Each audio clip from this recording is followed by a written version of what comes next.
आज के दोनों विषय कुटुंब शिक्षा के रहे।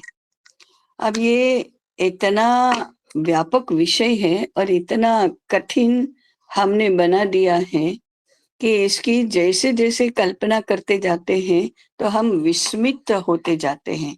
दुखद विस्मय है ये, सुखद नहीं।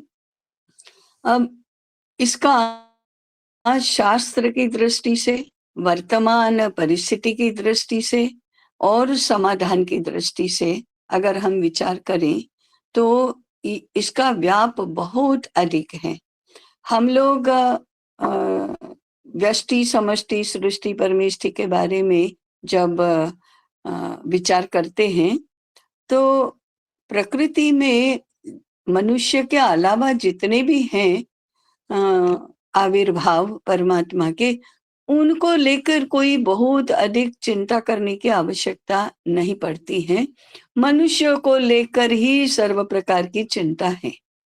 कारण है, बाकी लोगों का अंतःकरण सक्रिय नहीं है, मनुष्य का अंतःकरण बहुत सक्रिय है और वही सारे उपद्रव मचाता है। अब इस अंतःकरण को लेकर जो स्वतंत्र बुद्धि, स्वतंत्रता की चाह और मन का इतना संकल्प विकल्पात्मक होना, स्वच्छंद होना, स्वैर होना, इसको लेकर उसे बहुत अधिक नियमन की आवश्यकता रही। और इसलिए समाज व्यवस्था के बारे में ऋषियों ने जब चिंतन किया, तो उन्होंने इस व्यवस्था को बनाने के लिए बहुत अधिक तपश्चर्या भी की होगी और बहुत अधिक व्यावहारिक चिंतन भी किया होगा। इसके परिणाम स्वरूप उन्होंने एक समाज व्यवस्था की कल्पना की, उसका एक खाका बनाया और उसके केंद्र में कुटुंब व्यवस्था को रखा। कुटुंब की व्यवस्था, कुटुंब की रचना, कुटुंब की भावना, ये अत्यंत व्यापक विषय हैं। केंद्रवर्ती मुद्दा उन्होंने ये रखा कि विश्व की जो दो आदिम जातियां हैं, स्त्री और पुरुष, उनके संबंध को व्यवस्थित करना, ये सारी समाज व्यवस्था का केंद्र बिंदु बना।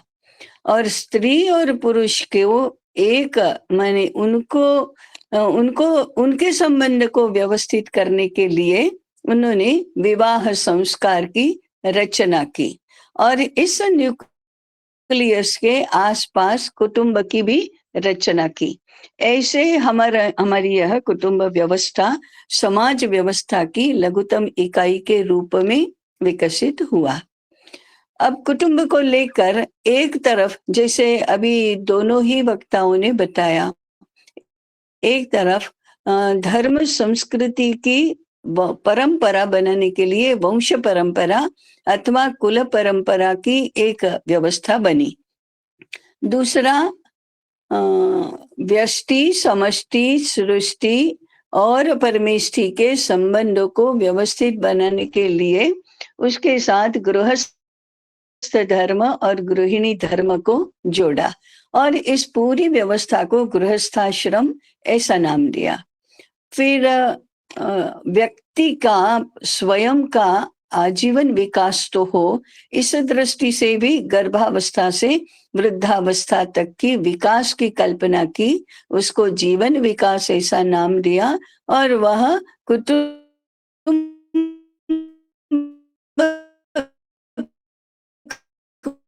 बिक्री से संस्कारों की भी व्यवस्था बनी। अब इसमें दोनों बातें समाहित हैं। जो भी संस्कार हैं, जो भी विवाह पद्धति है, जो भी कुटुंब की रचना है, उन सब को लेकर जो बातें ध्यान में ली गई, वो शास्त्रीय भी थी और व्यावहारिक भी थी। शास्त्रीय को ही वैज्ञानिक कहते हैं।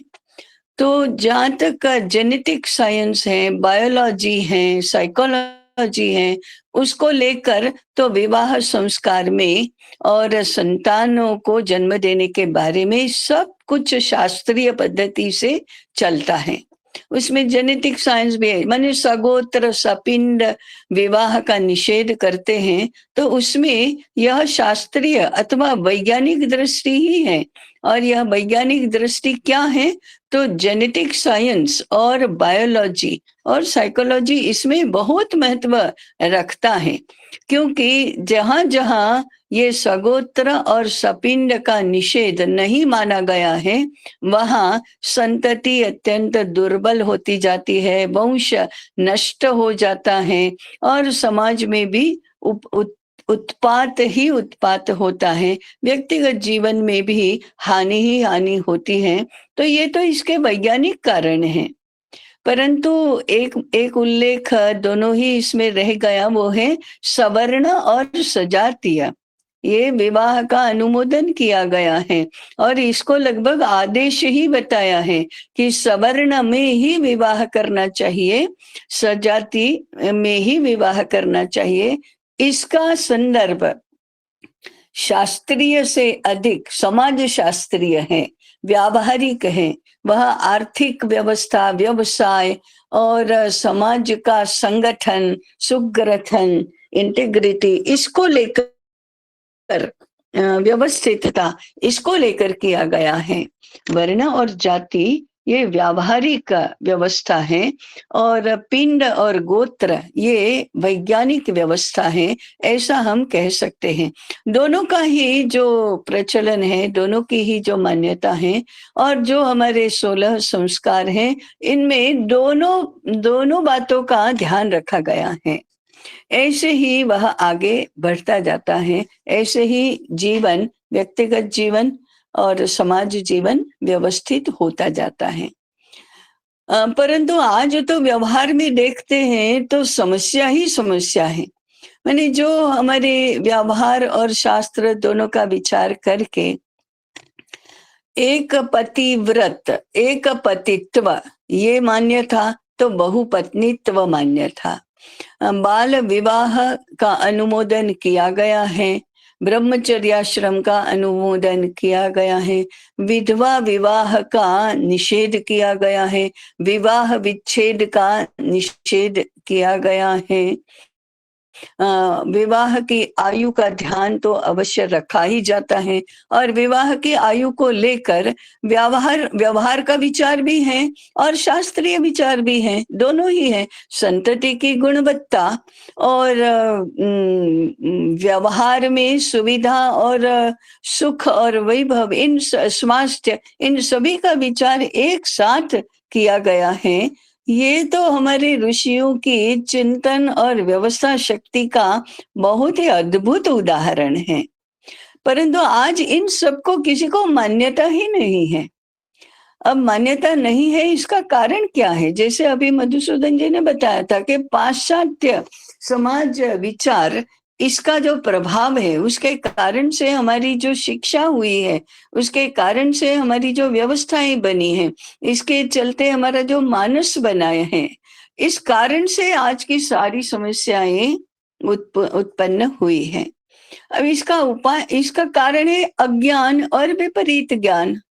अज्ञान और विपरीत ज्ञान के कारण से हमने व्यवस्थाओं को भी प्रतिकूल बना दिया और मानस भी प्रतिकूल बन गया।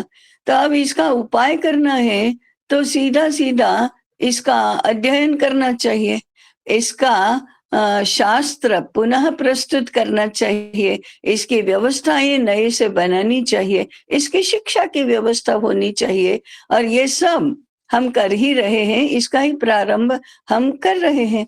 इसको लेकर अनुसंधान से लेकर व्यवहार में शिक्षा की व्यवस्था करना, ये है।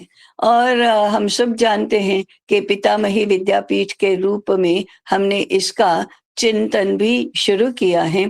चिंतन के बाद में इसकी कार्य योजना होगी और कार्य योजना के बाद प्रत्यक्ष क्रियान्वयन भी होगा।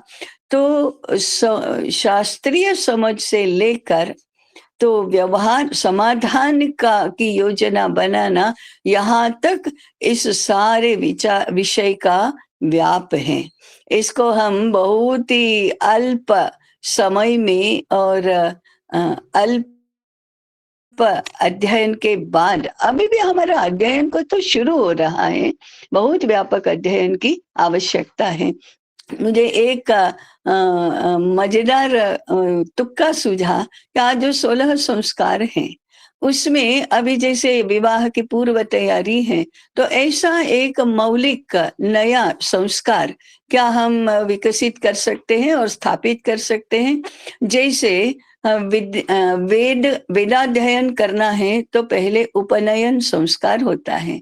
अन्न ग्रहण करना है, तो पहले अन्नप्राशन संस्कार होता है। माने अन्नप्राशन के बाद अन्न ग्रहण शुरू होता है, यज्ञोपवीत के बाद वेदाध्ययन शुरू होता है, समावर्तन संस्कार है। अब औपचारिक शिक्षा, गुरुकुल की शिक्षा पूर्ण हुई, अब गृहस्थाश्रम के लिए पूर्व तैयारी करो। तो ये पूर्व तैयारी का अर्थात समझो 15 वर्ष पूर्ण हुए, युवावस्था प्रारंभ हुई, तो उस समय विवाह की पूर्व तैयारी के रूप में अब हमें सब तैयारी करना है, इसका प्रारंभ करने के लिए कोई एक संस्कार हम क्या कल्पना में ला सकते हैं? समावर्तन ये नहीं है, समावर्तन विद्याध्ययन वेदाध्ययन पूर्ण होने के लिए है, होने का संकेत है। परंतु आज के समय में युगानुकूल विचार करते हुए जिस प्रकार से हमने प्राज्ञ संस्कार शुरू किया, उस प्रकार से ये कोई नया संस्कार हम स्थापित कर सकते हैं, इसका विचार करना चाहिए। ऐसा विचार हम सब लोग यदि उपयोगी और आवश्यक लगे तो करें। मुझे इतना ही समय दिया है, तो इतनी ही प्रस्तुति करके मेरा निरूपण समाप्त करती हूँ।